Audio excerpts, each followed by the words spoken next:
examples of pollution showing up on the show. Heck, if you kept watching that diving clip from a minute or so ago, you'll see SpongeBob blocked from reaching the water's surface because of a layer of human pollution. That took a turn for the worse. In one episode, Mr. Krabs looks forward to making money off the endless summer that global warming will cause by opening himself a pool. One popular fan theory even surmises that the entire show is an allegory for global warming, with SpongeBob representing human impact as a kitchen sponge, Patrick representing Western civilization because he's lazy and lives under a rock, their words not mine, and greedy Mr. Krabs represents big capitalist corporations. Look, I'm not saying I believe that theory, just that it exists, and that there are people out there who do believe it. We are equal opportunity theorists here, folks. I've come up with some pretty outlandish ones myself. Though, come to think of it, it might be fun to do a theory review at some point, similar to meme review.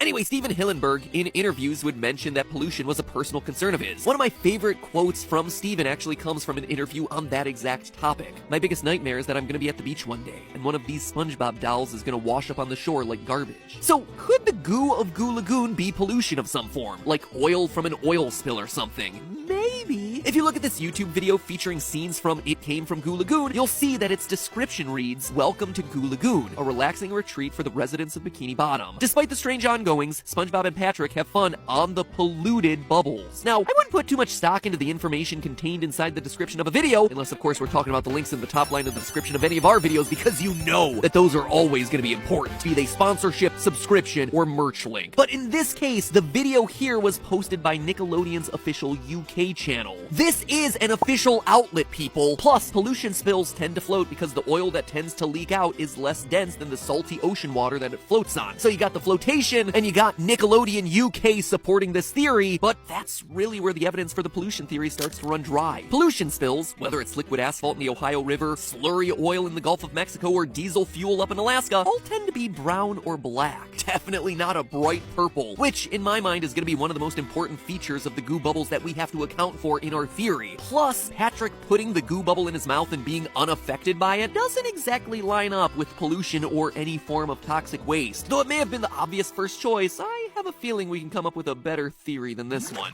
Theory number 2, algae. Now, when I say algae, you're probably thinking of that weird green moss that grows on top of the water that you all